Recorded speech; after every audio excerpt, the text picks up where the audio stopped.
ሰላም ጤና ይስጥልን። በመላው ዓለም የምትገኙ የተወደዳችሁ የሮሃ ቲቪ ተከታታዮች የግንቦት 25 2018 ዓ.ም የምሽት ዜናዎችን ይዘንላችሁ ቀርበናል። በጎንደር በጎጃም እና በወሎ ግንባሮች የተሰማራው የአገዛዙ ጦር በፋኖ ብርቱ ክንድ ድባቅ ሲቀጠቀጥ ውሏል። በጎጃም ብቻ ከ50 በላይ የውጊያ ግንባር ተከፍቷል። እንዳስሰዋለን። ከአሰቃቂው የምርጫ ድራማ ማግስት የቀጠለው ጭፍጨፋ በአርሲ የተካሄደው ጥቃት አገዛዙ አጀንዳ ለማስቀየር የተፈጸመ ስልታዊ ሴራ መሆኑ ተገልጿል። ቤተክርስቲያኗም መግለጫ ሰጥታለች። የምርጫው ድራማ ውድቀት ማረጋገጫ የብልጽግና ካድሬዎች ዝግ ቤት ውስጥ አሻራ እየመቱ ኮሮጆ ሲያጭበረብሩ የሚያሳየው ቪዲዮ የዓለም መሳቂያ ሆኗል። ትመለከቱታላችሁ። አዲስ አበባን የማፍረስ ዘመቻው እንደ አዲስ ተቀስቅሷል። ከምርጫው ማግስት የጉለሌ ነዋሪዎች ቤት በግሬደር እየፈረሰ ነው። ቀጣይ ፈራሽ መንደሮች መረጃ ደርሶናል። የኢትዮ ጅቡቲ የንግድ መስመር ሙሉ በሙሉ መዘጋቱ ታውቋል። በአካባቢው ከፍተኛ ውጊያም አለ። ዝርዝሩን ይዘናል። አድማጭ ተመልካቾቻችን አብራችሁ ልትቆዩ ከፈቀዳችሁ እነዚህንና ሌሎች መረጃዎችን በዝርዝር የምናሰማችሁ ይሆናል። የሮሃ ቲቪ ወቅታዊና ሀቀኛ መረጃዎች እንዲደርሷችሁ ቻናሉን ሰብስክራይብ፣ ላይክ እና ሼር በማድረግ አሁኑኑ ቤተሰብ ይሁኑ። በጎንደር በጎጃም እና በወሎ ግንባሮች ላይ የተሰማራው የአገዛዙ ጦር በጀግናው ፋኖ ብርቱ ክንድ ድባቅ ተመቷል። ከየእዞቹ የህዝብ ግንኙነት ክፍሎች የደረሱን ዝርዝር መረጃዎች እንደሚያመለክቱት የብልጽግና ሰራዊት ከፍተኛ ኪሳራ አስተናግዷል። በማዕከላዊ ጎንደር የአፋብን በላይ ዘለቀ እዝ መይሳው ካሳ ሁለተኛ ኮር በሁሉም ቀጠናዎች ባደረገው ከፍተኛ ተጋድሎ በሻሁራና በአጸደ ማርያም ከተሞች አገዛዙ ያደርግ የነበረውን እንቅስቃሴ በነበልባሏ አድዋ ክፍለ ጦር በሶስት ማዕዘን ውጊያ ከጥቅም ውጪ ሆኗል። በተመሳሳይ መልኩ አይሸሽም ብርጌድ ከአምስተኛ ኮር ታድሎ ብርሃን ክፍለ ጦር ጋር በፈጠረው ልዩ ጥምረት ከአይንባ እስከ አዘዞ ካምፕ እንዲሁም በአዘዞ ዙሪያ ቀበሮ ሜዳ፣ ጉምብሪትና አጣጥ አካባቢዎች በአገዛዙ ሰራዊት ላይ ከበባ በመፍጠር እንዲሸሽ አድርገዋል። በሌላ በኩል የፊት አውራሪ ገበየው ክፍለ ጦር አንደኛ ሬጅመንት በመተማ ወረዳ ኩመራው ላላ አዳኝ አገር ጫቆና ነጋዴ ባህር ከተማ ውስጥ በልዩ ተልዕኮ ሰርጎ በመግባት የጠላት ኃይል ላይ እርምጃ የወሰደ ሲሆን 6 የአድማ ብተና አባላትም ከነሙሉ ትጥቃቸው ፋኖን ተቀላቅለዋል። ከሱዳን ጠረፍ ጀምሮ ሸንፋንና ቋራን ባማከለ መልኩ የካራማራና የኦሜድላ ክፍለ ጦር በጣምራ በሰነዘሩት ኦፕሬሽን የአገዛዙ ጥምር ሰራዊት ድባቅ ሲመታ፣ በጣቁሳ ወረዳም የጣና ብርጌድ ከድኩል አርባ እስከ ደልጊ ከተማ መግቢያ ጫፍ ድረስ ባደረገው ተጋድሎ ካድሬዎችና የጦር ሰራዊቱ ኮሮጃቸውን አንጠልጥለው ቀጠናውን ጥለው እንዲሸሹ አድርጓቸዋል። በተመሳሳይ በምዕራብ አማራ ጎጃም ቀጠና በአፋብን ቴዎድሮስ እዝ አማካኝነት በታሪክ ታይቶ በማይታወቅ መልኩ በ59 ቦታዎች ላይ ከፍተኛ ትንቅንቅ የተደረገ ሲሆን ምርጫውን ማካሄድ ያቃተው ስርዓት በየሌሊቱ ካቢኔዎችን ሰብስቦ የይስሙላ ካርድ ሲመዘግብ አድሯል። በግንባሩ የፋኖ ክፍለ ጦሮች ባደረጉት ተጋድሎ በርካታ የነፍስ ወከፍና የቡድን መሳሪያዎች ተማርከዋል። 105ኛ ኮር በሰከላ፣ አዲስ ቅዳም፣ ቲሊሊ፣ ኮሶበር፣ ዳንግላ፣ ዱርቤቴ፣ ኢስማላ፣ ዲላሞ፣ ወርቅ ሜዳ፣ ዳዊ፣ ፈንድቃና ደቅ ላይ በ11 ቦታዎች 102ኛ ኮር በአዴት፣ ቆቀር፣ ጋላ ወልዴ፣ ገርጨጭ፣ ብራቃት፣ ፒኮሎ፣ አንዳሳ፣ ጭስ አባይ፣ ሮቢት፣ ደና ማርያም፣ ጎንጂ፣ ቋሪ፣ ወይበኝ፣ መሸንቲ፣ ቅንባባ፣ ይጎዲ፣ ሰባታሚትና ዘንዘልማ ላይ በ18 ቦታዎች 109ኛ ኮር በደንበጫ፣ አምቡሊ፣ አማኑኤል፣ ሆንዳንሽ፣ ሸንዲ፣ እሁዲት፣ ጁቤራ፣ ፍኖተ ሰላም ከተማና ቁጭ አካባቢዎች በ9 ቦታዎች 201ኛ ኮር በሞጣ ግንደወይን፣ ፈለገ ብርሃን፣ መርጦ ለማርያም፣ ደብረ ወርቅ፣ ቢቸና፣ ወይራ፣ የዱሃ፣ የትመንና ድጓ ላይ በ10 ቦታዎች 206ኛ ኮር በየቦቅላ፣ ነራታ፣ ረቡ ገበያ፣ ኮርክ፣ ወጀል፣ ሊባኖስ፣ ደብረ ማርቆስ አየር ማረፊያ፣ ጎፍጭማ፣ ቁይ፣ ጉዳልማና አንበር ላይ በ11 ቦታዎች ላይ ጠላትን በመዋጋትና በመደምሰስ በአጠቃላይ በጎጃም ምድር የብርሃኑ ጁላ ሰራዊት መቀመጫ አሳጥተውታል። በአፋብን ወሎ ቤተ አማራ ሚኒሊክ ስር የሚንቀሳቀሱት የ106ኛ ኮር አሃዶች በበኩላቸው ታሪካዊ ጀብዱ ፈጽመዋል። የ106ኛ ኮር 22ኛ ክፍለ ጦርና የ303ኛ ኮር 81ኛ ክፍለ ጦር በጋራ በመቄት ወረዳ ባደረጉት ኦፕሬሽን በ36 ቀበሌዎች ከሚገኙት 79 የምርጫ ጣቢያዎች መካከል 78ቱን በፋኖ ቁጥጥር ስር የዋሉ ሲሆን የቀረው አንዱ ጣቢያ ህዝቡ ገዳይን አንመርጥም በሚል በሩን ዘግቶ የዋለ ቀጠና ሆኗል። በዚህ ውጊያ የጠላት 3 ፓትሮል ሙትና 5 ፓትሮል ቁስለኛ ሲጫን የዋለ ሲሆን አንድ የሻለቃ መሪ ተደምስሷል። በዳውንት ወረዳ የ31ኛ ክፍለ ጦር ከኩርባ ጣቢያ ውጪ ሁሉንም ጣቢያዎች በመቆጣጠር የምርጫ ቁሳቁሶችን ያወደመ ሲሆን ከ4 በላይ ሙትና 35 ቁስለኛ በጠላት ላይ አድርሷል። በአርሲ የተካሄደው ጭፍጨፋ አገዛዙ የከሸፈውን የምርጫ ድራማ አጀንዳ ለማስቀየር የፈጸመው ስልታዊ ሴራ ሊሆን እንደሚችል ተጠቆመ። አገዛዙ ስልጣኑን ለማራዘም ትላንት ሰኞ ሲያካሂድ የዋለው የይስሙላ የምርጫ ድራማ በአማራ ክልልና በተለያዩ የሀገሪቱ አካባቢዎች ሙሉ በሙሉ መክሸፉ የሚታወስ ሲሆን ከዚህ የታሪክ ውርደት ማግስት ግን በንጹሐን ወገኖቻችን ላይ የሚፈጸመው ስልታዊ ግድያና ማፈናቀል አሁንም በከፋ ሁኔታ ቀጥሏል። በምስራቅ አርሲ በጽንፈኛ ኃይሎች አማካኝነት በኦርቶዶክሳውያን ምዕመናን ላይ የተፈጸመውን አሰቃቂ ጭፍጨፋ፣ ዘረፋ እንዲሁም የሃይማኖት ተቋማትን የማውደም ወንጀልን አስመልክቶ የሀገረ ስብከቱ ሊቀ ጳጳስ ብፁዕ አቡነ ኤልሳ ይፋዊ መግለጫ ሰጥተዋል። ብፁዕነታቸው ባስተላለፉት አስቸኳይ መግለጫ በጥቃቱ የተሰማቸውን ጥልቅ ሐዘን በመግለጽ መሬት ላይ የተፈጸመውን ግፍ በዝርዝር አረጋግጠዋል። እንደ ሀገረ ስብከቱ ይፋዊ ማረጋገጫ ከሆነ ጥቃቱ የተፈጸመው በአርሲ ሀገረ ስብከት ስር በሚገኙት በአሰኮ ወረዳ፣ በሽርካ ወረዳና በሆንቆሎ ዋቤ ወረዳዎች ውስጥ ነው። በእነዚህ አካባቢዎች የሚኖሩ ኦርቶዶክሳውያን ተወልደው ካደጉበት ቀያቸው በሃይማኖታቸውና ማንነታቸው እየተለየ ቤታቸው እንዲቃጠል ተደርጓል። በዚህም ሳቢያ እስካሁን ባለው መረጃ የ13 ንጹሐን ወገኖቻችን ሕይወት በግፍ አልፏል። ይህንን ዘግናኝ ጭፍጨፋ ተከትሎ የፖለቲካ ተንታኞችና የውስጥ ምንጮች በጥብቅ እንደሚጠቁሙት ከሆነ ይህ በአርሲ የተፈጸመው ጥቃት ትናንት ሙሉ በሙሉ የከሸፈውንና የህዝብ ተቃውሞ የገጠመውን የምርጫ ውድቀት አጀንዳ ለማስቀየር በአገዛዙ ቀጥተኛ ትዕዛዝ ወይም ሴራ የተፈጸመ ሊሆን እንደሚችል ተገልጿል። አገዛዙ የደረሰበትን ታላቅ የፖለቲካ ኪሳራና ውርደት ለመሸፈን የህዝቡንና የዓለምን ትኩረት ወደ ሌላ አቅጣጫ ለመውሰድ ንጹሐንን መስዋዕት የማድረግ የተለመደ ስልቱን እየተጠቀመ መሆኑን መሬት ላይ ያሉ ሀቆች ያመለክታሉ።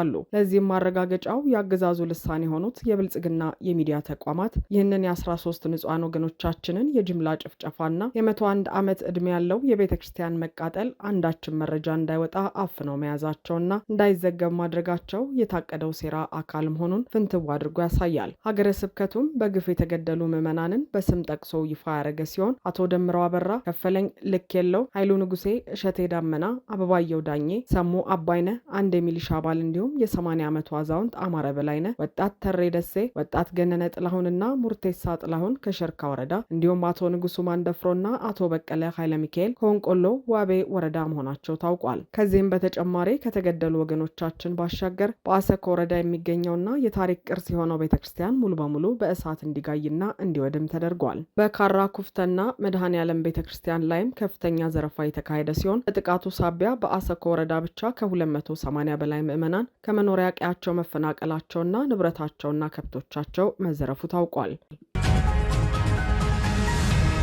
በፋኖ መብረቃዊ ክንድ ምርጫው የከሸፈበት ብልጽግና ካድሬዎቹ ዝግ ቤት ውስጥ ተሰብስበው በየካርዱ ላይ በራሳቸው አሻራ እየመረጡ የሚያሳየው ቪዲዮ ሌላኛው አስቂኝ ሁነት ሆኗል። በትናንትናው ዕለት የአብይ አህመድ አምባገነን አገዛዝ ስልጣኑን በህገወጥ መንገድ ለማራዘም የተዘጋጀው የይስሙላ የምርጫ ድራማ በመላው አማራ ክልልና በተለያዩ የሀገሪቱ ስትራቴጂካዊ ቀጠናዎች መክሸፉ ይታወሳል። የብሔራዊ ምርጫ ቦርድ በየግንባሩ በተቀሰቀሰው ከባድ ውጊያና በጸጥታ መዋቅሩ መፈራረስ ሳቢያ በርካታ ጣቢያዎች ምርጫውን ማከናወን አለመቻሉም በይፋ ማመኑ የታሪክ ውርደት ሆኖ የተመዘገበ ሲሆን ይህንን ተከትሎ አገዛዙ የደረሰበትን የፖለቲካ ኪሳራና መዋቅራዊ መፍረስ ይበልጥ ያጋለጠ መላውን የህዝብ ትዝብትና ስላቅ የጫረ አንድ አስገራሚና አሳፋሪ የቪዲዮ ማስረጃ ወጥቷል። ብልጽግና ስልጣኔን ያጸናልኛል፣ ቅቡልነትም ያተርፍልኛል ብሎ በሚዲያዎቹ ሲጮህለት የነበረው የይስሙላ ምርጫ መሬት ላይ ምን ያህል የድራማና የሌብነት ክምችት እንደነበረ ይህ የቪዲዮ መረጃ ቁልጭ አድርጎ ያሳያል። በሶሻል ሚዲያ ላይ በስፋት እየተሰራጨ ያለው ይህ የቪዲዮ መረጃ እንደሚያሳየው ምርጫው የተካሄደው በህዝብ ፊት ወይም መራጮች በተሰለፉበት ህጋዊ ምርጫ ጣቢያ ሳይሆን አንድ ዝግ ቤት ውስጥ ተደብቆ ነው። ቪዲዮው ይበልጥ የሚያስቀውና የብልጽግናን የሞራል መውደቅ ፍንትው አድርጎ የሚያሳየው በአንድ ጠረጴዛ ዙሪያ የተሰበሰቡት የአገዛዙ ታማኝ ካድሬዎች በርካታ የህዝብ ምርጫ ካርዶችን በጅምላ በጠረጴዛው ላይ ዘርግተው በእያንዳንዱ ካርድ ላይ በየተራ የራሳቸውን አሻራ በቀለም እየነከሩ ሲመቱ፣ ሲፈርሙና ወረቀቶቹን እያጠፉ ወደ ኮሮጆ ውስጥ በችኮላ ሲከቷቸው ይታያል። ይህ አይነቱ አሳፋሪ ድርጊት አገዛዙና የፕሮፓጋንዳ ማሽኖቹ ህዝቡ በነቂስ ወጥቶ መረጠ፣ ሉዓላዊ መብቱን ተጠቀመ እያሉ ለሀገር ውስጥና ለውጭ ማህበረሰብ ሲነዙት የሰነበቱትን የውሸት ተረት መሬት ላይ ፍጹም ተወዳዳሪና መራጭ የሌለው ድራማ መሆኑን በተጨባጭ እያረጋገጠ ነው። የብልጽግና ካድሬዎች ዝግ ቤት ውስጥ ተሸጉጠው በቡድን አሻራ እየመቱና የሌባ ኮሮጆ ሲቀልቡ የሚያሳየው ይህ ምስል ኮሮጆዎቹ አስቀድመው በካድሬዎች ሌብነት ተሞልተው ለዕለቱ በሴራ የተዘጋጁ መሆናቸውንና ህዝቡ ፍጹም ፊቱን ያዞረበት ምርጫ መሆኑን ያረጋግጣል።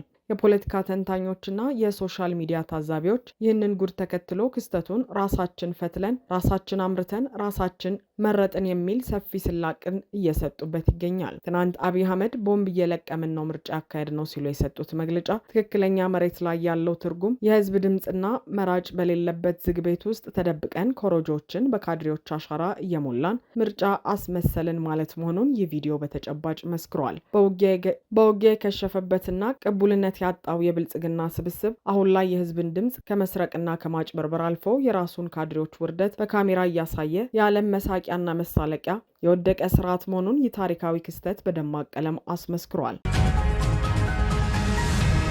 ከአገዛዙ እስከ ምርጫ ድራማው ድረስ አቋርጦት የነበረውን አዲስ አበባን የማፍረስ ስራ በጉለሌ ክፍለ ከተማ እንደ አዲስ መጀመሩ ተገለጸ። ከዚህ በፊት ለሮሃ በደረሱ መረጃዎች አገዛዙ ስልጣኑን ለማራዘም ያዘጋጀው የይስሙላ ምርጫ እስኪያልቅ ድረስ የህዝቡን ቁጣ ለመቀነስና የፖለቲካ ትርፍ ለማግኘት ሲል የቤት ማፍረስ አጀንዳውን በጊዜያዊነት አፍኖ መቆየቱን በሰፊው መዘገባችን ይታወሳል። የብልጽግና ስርዓት ምርጫው ሲጠናቀቅ በኮሪደር ልማትም ሆነ በሌላ ስም የድሆችን ቤት ለማፍረስና ነባር ነዋሪዎችን ለማፈናቀል ያዘጋጀውን ስልታዊ አጀንዳ አጋልጠን የሰጠነው ማስጠንቀቂያ ዛሬ በተግባር መሬት ላይ መውረድ ጀምሯል። ከውስጥ ምንጮችና መሬት ላይ ካሉ ነዋሪዎች የደረሰን መረጃ እንደሚያመለክተው ዛሬ በጉለሌ ክፍለ ከተማ ልዩ ስሙ ቀጨኔ ተብሎ በሚጠራው ታሪካዊ ሰፈር ውስጥ የአገዛዙ ግብረ ኃይሎች መኖሪያ ቤቶችን ማፍረስ በይፋ ጀምረዋል። ነዋሪዎቹ በትናንትናው ዕለት በምርጫው ድራማ ተጠምዶ የዋለው አገዛዝ ዛሬ በማለዳው ማግስት ለዓመታት የኖሩበትንና ተወልደው ካደጉበት ቀያቸው ያለምንም በቂ ምትክ ቦታና ካሳ በድንገት በላያቸው ላይ ቤታቸው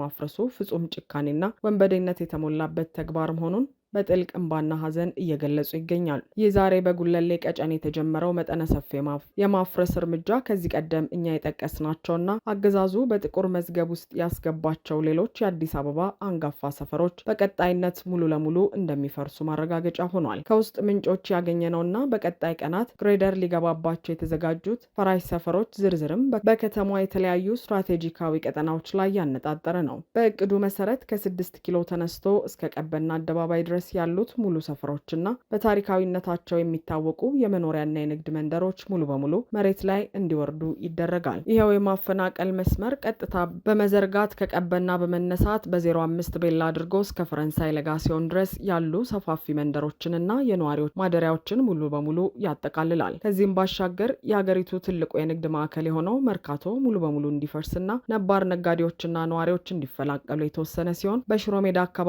ከዚህ ቀደም ተርፈው የነበሩና የቀሩ መንደሮችም በሙሉ አሁን ተራቸው ደርሶ እንዲፈርሱ ታቅዷል። ቀደም ሲል ከፍተኛ ውድመት ያስተናገደችው ፒያሳም ብትሆን የዚህ ጥፋት ሰለባ ከመሆን አላመለጠችም። በአሁኑ ወቅት በቀሪው የፒያሳ ገዳም ሰፈር ላይ ግሬደር ለመንዳት የመጨረሻው እቅድ ተጠናቋል። አገዛዙ የኮሪደር ልማት ወይም የከተማ ማደስ በሚል የሐሰት ስም የአዲስ አበባን ነባር ነዋሪዎች በማፈናቀልና ማንነታቸውን በመቀየር መሬቱን ለራሱ ባለስልጣናትና ካድሬዎች ለመከፋፈል የጀመረው ስልታዊ እቅድ ከምርጫው ማግስት ወዲያውኑ ወደ መሬት መውረዱን ዛሬ በጉለሌ ታየው በግልጽ አሳይቷል።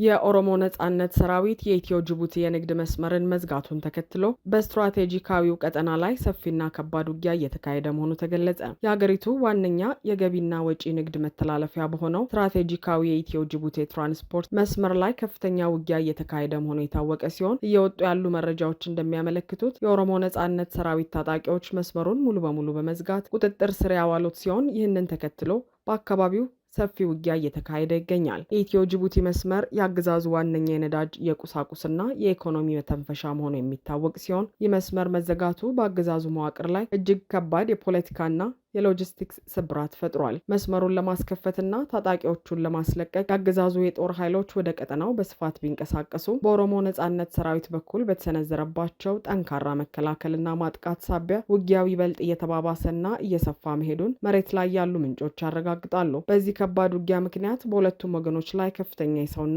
የቁሳቁስ ጉዳት እየደረሰ ሲሆን በዕዳ የተተበተበው የብልጽግና ስርዓት በዚህ የኢኮኖሚ መስመር መዘጋት ያልጠበቀው ክስተት ሆኗል። አገዛዙ ትናንት በይስሙላ ምርጫ ድራማ ተጠምዶ በዋለበት ማግስት እንዲህ አይነት መጠነ ሰፊ መዋቅራዊ ጥቃቶች በተለያዩ ግንባሮች መሰንዘራቸው ስርዓቱ አገር የመምራትም ሆነ ዋነኛ የኢኮኖሚ መስመሮችን የመጠበቅ አቅም ሙሉ በሙሉ ማጣቱን የሚያሳይ ነው። ይህ የኢትዮ ጅቡቲ መስመር መዘጋትና በቀጠናው የቀጠለው ሰፊ ውጊያ በአዲስ አበባና በተለያዩ ከተሞች ላይ ፈጣን የነዳጅና የሸቀጦች እጥረት ሊያስከትል እንደሚችልና አገዛዙን ይበልጥ ወደማይወጣው ማጥ ውስጥ የሚከተው መሆኑ ተነግሯል።